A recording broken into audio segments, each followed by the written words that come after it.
Good morning. Good morning. Good morning, folks. We are so excited to be here with you all for another, of course, episode of the Power Nap. And so I'm here, of course, with, y'all know who it is. I don't even have to say who it is. But of course, I'm here with Dr. K. How you doing today? I'm good. I can't complain. No sense in complaining, no way. Why do you feel like that is? I mean, sometimes maybe a little complaint helps. No, not for me. That's generally how I live my entire life. Is no sense complaining. What's the complaining gonna do? It's just gonna keep you more in the space what you're doing. And there's a difference between complaining and knowing you don't like the situation and asking for help.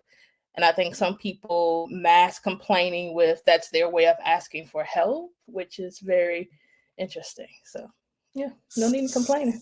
So you just gonna start early like that. Like I didn't even get to say adieu to you.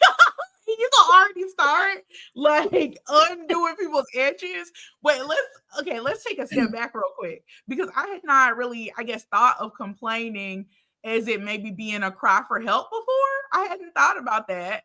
So I don't know, like let's say you were working with we may not all know this, right? But you're a meta performance coach. And so I want you to tell us a little bit about that. But if you had a client who was kind of stuck in complaining around the thought process that you were talking about, which is that it really is asking for help or misplaced help, what would you say and what would that look like?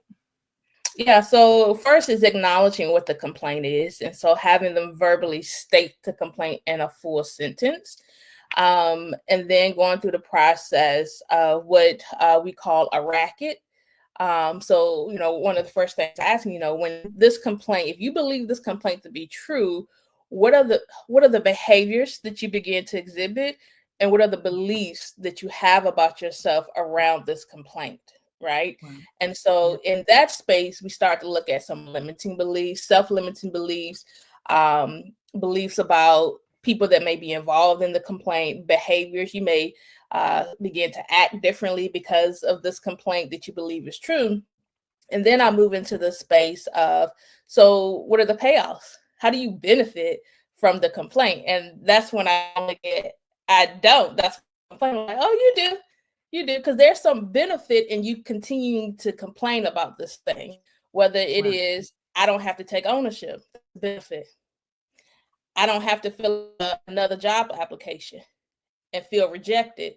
That's benefit. So there are lots of benefits that come from these complaints. And usually these benefits aren't something we are proud to say out loud. Like, who wants to say that I benefit from complaining? Right.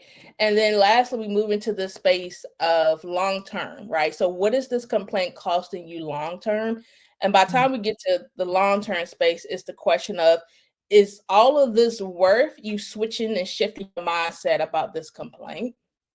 And then I go into some other things with them to help get through and reshift or reimagine what they're really saying is a complaint.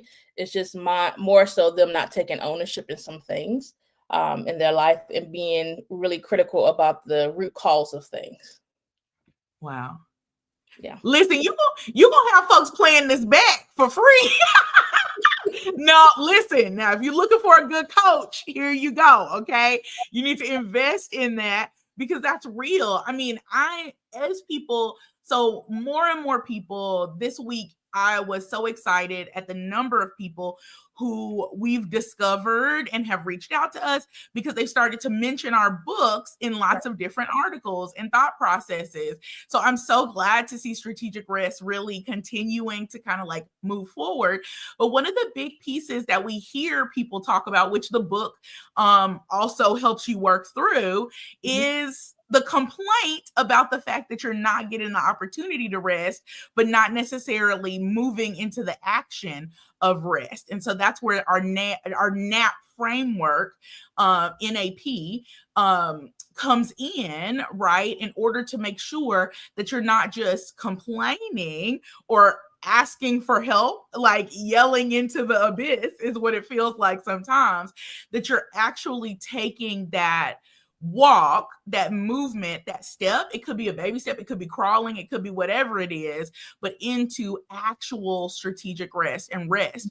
Because that's one of the pieces that people complain about quite often.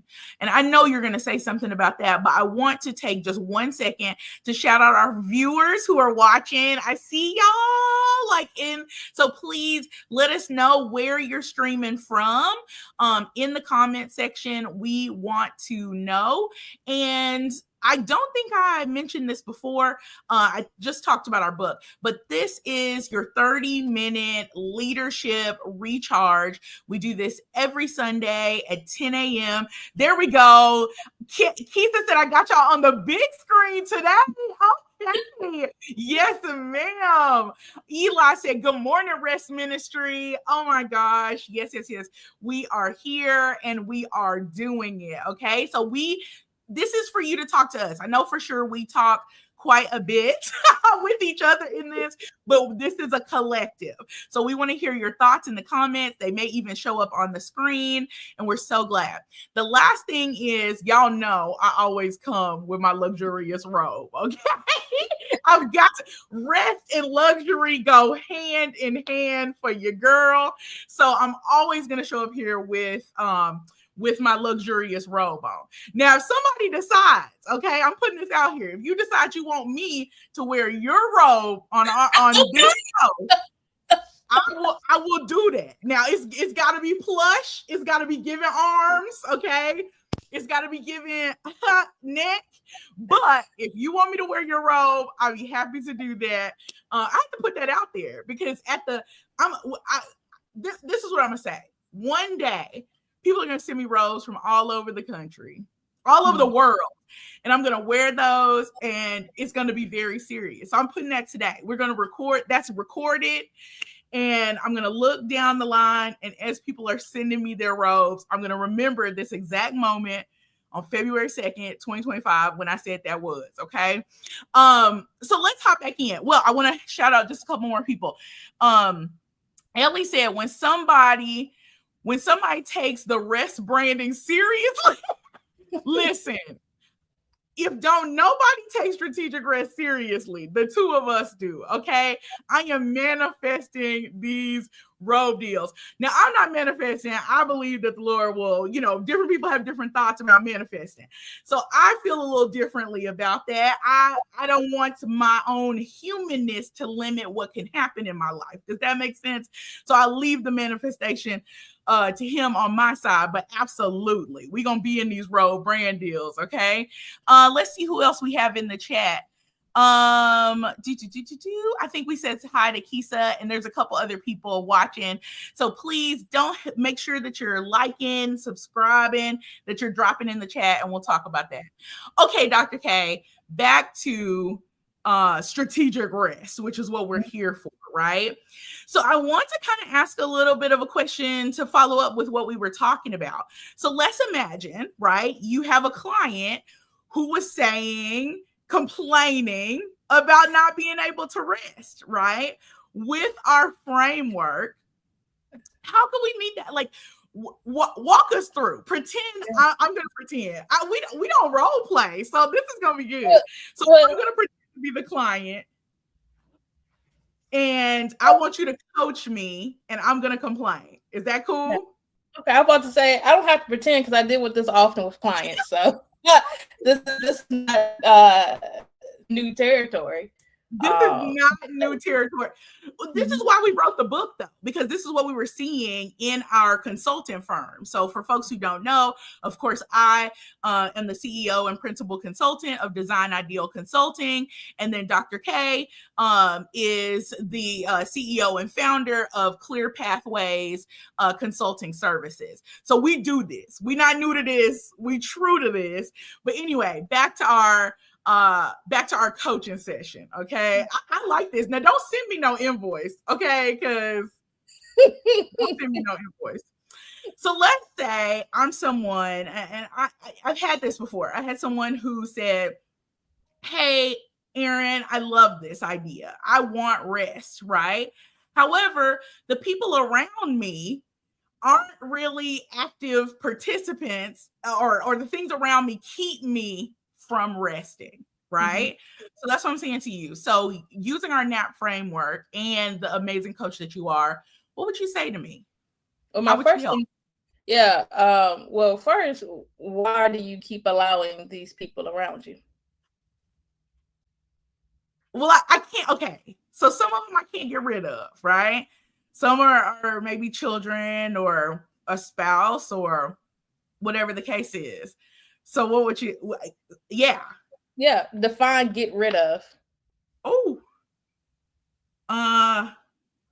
So to me, get rid of would be like remove from my life, and I can't. I don't want to do that. I love my fake kids and and real spouse since I'm the person being coached. Yeah. So why use the word get rid of then? Because it felt like to me, in order to be able to rest, I had to get rid of things. Mm. And when did that story start for you? Oh, this is good. Let's see. When did that start for me? Uh, for me, it would have been, I don't know. I guess back even as far as elementary school, right? Like to me, when it was time to rest, it meant that you had to put away all your toys, that you had to stop engaging with other people. It meant that you needed to just sit in quiet. And as someone who is neurodivergent, right, that did not always sit well with me. It didn't make rest seem like something positive. Yeah. And so let's take it back to the kindergarten classroom, and it's time to take a nap, time to rest. You put away your toys, etc. But after you rested, what did you do with those toys in the students in the class? What Yeah, I happened? mean, I got them back. So I would look forward to nap being over. Mm. How does that translate to present day today with your kids and husband? Wow. I guess it would translate in a way that it feels like I have to put those things away in order to rest, right? But essentially, maybe I don't have to. What could Mm. that look like? Yeah. Well, what could Okay, listen here. It could it could look like figuring out how to how to number one, nurture, right? Like now, of course, I have the cheat sheet, but like to nurture the spaces that I'm in, and specifically kind of start role modeling or modeling what rest should look like. So hopefully the people who are attached to my life Mhm. start to value it as much as I do. Yeah. And I mean, and then if you think about it, still using that kindergarten example, is that Yeah. that rest was a nap. That was one type of rest. And Mm. so if you think about the different types of rest, what does it mean to pay my husband and my kids for a moment to do this particular rest? Right. Mm. So for example, if one type of rest is a massage, then to put away my husband, my spouse, and my kids is to say, hey, I'm going to get my massage. I'll be back in about an hour and a half. You have left and you have put them away, so to speak, to get your massage. So you didn't get rid of them based off of your definition. You just put them away for a moment in time. Yeah. Yeah. Okay, coach. Whew. So, Look, so so Ellie said, I don't have to take ownership. mm, Whew. yeah. Whew. And here's the thing about ownership. One of the things that I learned in a coaching program I did, shout out to the Meta Performance Institute, three phrases around ownership. One is that, you know, everything that I'm experiencing, I'm creating, Hmm. right? And so if if I'm experiencing, I have the authority to create the experiences that I want. And if I don't take that authority to create them, then I'm okay with what I'm experiencing. Ooh, wait. I just had to sit in that for a second, because what you're saying is that I have the authority to create what I want to experience. And what you're saying is my non-action is saying that I'm fine with whatever I'm experiencing if I don't move forward and change, right? Exactly. Mm-hmm. Yeah. And you let that set in for a moment, right? So every experience that Dr. Erin is having is an experience that Dr. Erin is creating. That's one level of ownership. The next is my life is working exactly the way I want it to. And if it wasn't, then I'll go back to statement 1 and I will create different experiences for the life that I want. And yeah, ownership is powerful, which is why so many people don't have ownership. They still out here renting and leasing things, but we're not going to talk about that. Oh, what? Oh, I didn't know you were going to. You said that people are out here renting and leasing things when they should be owning it. I'm not going to say should, but the reason why some people choose not to own is because ownership comes with a lot of work, and unexpected activities begin to happen, and sometimes you may not have the tools necessary. Versus when you're renting and leasing something, if something breaks down, you can take it back to get it fixed, right? Yeah. If it's a house, you call the landlord to come fix it. But when it's yours and it's broken, you either have to go get the tools yourself and learn a new skill set, or have a community of people that have a skill set that you don't have that you can call on. And if you're not willing to build a community of folks that are like-minded and have different assets where you all can benefit, then ownership in your life is going to be quite difficult. Listen, somebody said you already snatching wigs. That is too early for the wig snatchery. And I agree, because you're exactly right? And if we translate that specifically into rest, it's exactly the same thing. You have the authority, right? You have the ownership of your rest. If you choose to not rest, right, then you're renting what you could own. Yeah. And missing the benefits. And yes, it can be tough, right? It is tough. It is tough. We have never said that strategic rest is easy work. That's where people get the word the rest confused, right? With some of the other pieces that we're talking about here. Strategic rest is not easy. However, it is worth it. Yeah. It is worth it. I promise you, it is worth it to see what comes, who you are, the creativity, the innovation, the things that you thought you could not do, that now you have reframed your mind and now have the energy and the fuel to be able to do as a product of the action of strategic rest. Yeah. Because when you're strategic about your rest, there's a level of ownership. And there are things and keeping on this analogy, when you're renting and leasing that you can and cannot do.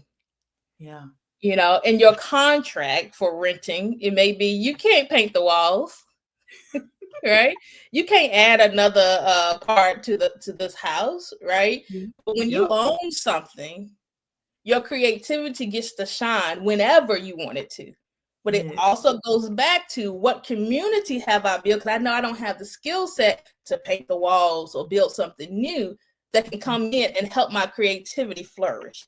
So that ties into the space of visionary. But even in having a vision, you have to have, if not yourself, people around you that can help you execute the vision. Yes. And so when you think about rest, when people say, I can't rest, can't according to who? Because can't is an inability. tells me that you lack the ability, the physical ability to rest. And why would you speak that over your life? And so a lot of this around rest and everything else is language and the words that we use to express. So going back to that first question, or that first space of complaining, a complaint is just saying I'm dissatisfied with something. So why not say, in this moment, I'm experiencing some dissatisfaction, rather than saying I'm complaining that you didn't show up. Those are two different conversations you would have with the people that you are in, conflict with. Absolutely. I want to take one quick second to shout out, let's see. Oh, we got the future doctor. I got to put that part on there. The future doctor, Willie Sublet, said, amen. Ownership is continual, purposeful work. And he said he likes laying under the umbrella of shade. And I appreciate that. We gonna get you together. That's what this power nap is for. So absolutely. Thanks for being here this morning. But yes. Yeah, and so, one of the things that come to mind is, I know that you do workshop around silos and breaking silos. And I think this week more so, the people that we allow around us and interact with us, right? I said, I think last time, that too many people around people that are unrested, which then gives off the energy that they can't rest for whatever reason. And so when you think about silos, even in this space of rest, where are the silos, right? Because there's some people that can pour rest into you, but because of the nature of who they are, because you see them in a different way, you're still in a silo. You don't hang with them per se. And I wonder, and I had the opportunity Friday, shout out to Dr. Carla Fullwood, who just celebrated her 45th birthday and had a birthday dinner. And it was different. She's around this notion of dope, right? Dope dialogue. And she brought together a handful of Black women. And I came kind of on the end, and they were doing ask a question, put a note card, and she'll pick from it. And what was told to me as I was, there, is that the mass majority of the questions, without even knowing, were similar. And they was focused on what it means to be a Black woman, right, in society today, the administration, rest, self-care, all of that. And I began to think about what silos have we intentionally and unintentionally put ourselves in that makes us think that we cannot rest in this season. So many. And the thing is that you have to actively do the work to break down those specific silos, because it really will give you the power. Like, if you practice in this area, one around yourself, it will give you the power to be able to break down other silos in other places, in organizations, to start to see the work, right? Around communication, understanding, placing blame is a huge part of this. It's so wild that you said that, because literally as soon as we get done, I'm going to be packing up to head to a client to do this exact session. And so really understanding the pieces that go into those silos and how we unintentionally create them. But just like we continue to talk about, the same way that you have the power in order to strategically rest, you also have the ability to break the silos around that. And you owe it to yourself to do that, so you can experience, like we talked about, the things you want to experience, or we have to assume you are experiencing what you want to experience, right? That's okay. Don't get mad when you see other people experiencing different things. It's like, oh, I want to, you can. Now, your resources may be different, right? There may be, some things you have to move around, etc. But you too can experience different things. Yep. If you choose to, which goes back to the idea of nurture, and part of the framework where nurture is, it's about building community, right? Have you built the community? The community you've built up until this point, has helped you, whatever that looks like. But where you're going forward, you need new community. You need a different level of community. And too many times we are trying to, and I use this analogy of tools, trying to fix something with tools that have been in the toolbox forever. They've rusted. They don't work the way they need to anymore. And instead of going out to get new tools, we'll continue to use those rusted tools on a new thing. Woo. And so we've added rust to the new thing. And so when you think about rest, you up until this point, you've looked at rest this way. And so you continue to look at even after conversations like this, and that's why it doesn't work. It's a clash. But the moment you realize I'm in a new season, what I've done up until now about rest, I need to shift. You experience the rest that you deserve. And then you'll prioritize it, maybe. I can't believe it, but it's almost time for us to go. And so that got me together for a second to sit there and think about it. But we have some exciting news. We've been telling people for weeks this is coming. And so I hope that you have been preparing your minds and your hearts and your pockets and coins for what we've got coming up for you. Really quickly, before I say that, I want to show one comment that we got here. Breaking down silos comes with accepting your views need work. Ooh, right? And not with rusted tools. Many have become so comfortable with what they know. Confirmation bias makes it easy to not see to not see our rejecting the challenging, right? It makes it easy to not see that we've been that we're rejecting the challenge. Listen, okay.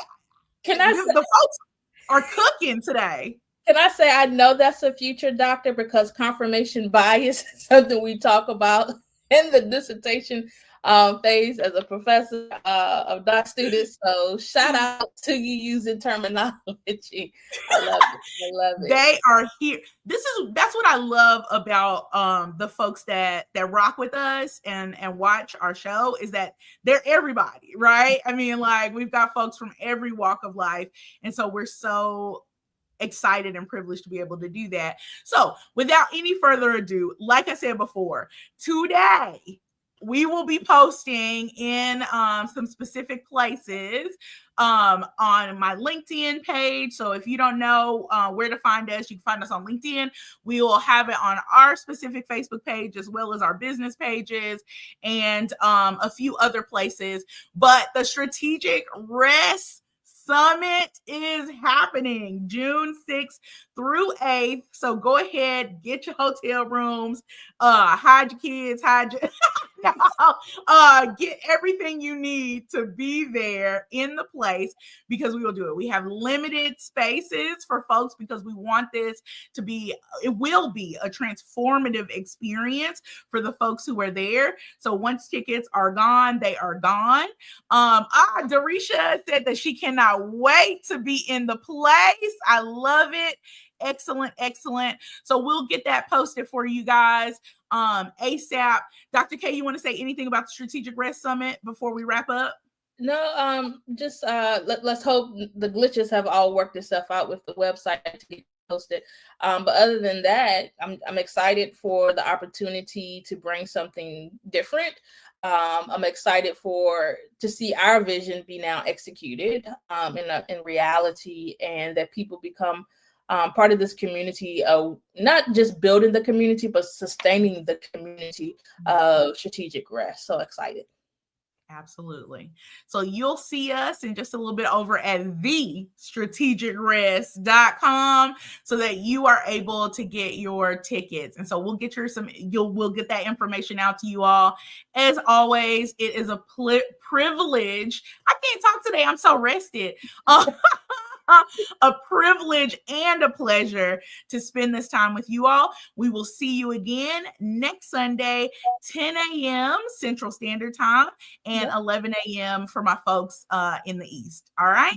See you soon. Make sure that you make good decisions this week, and you better strategic rest. Yes. Be blessed.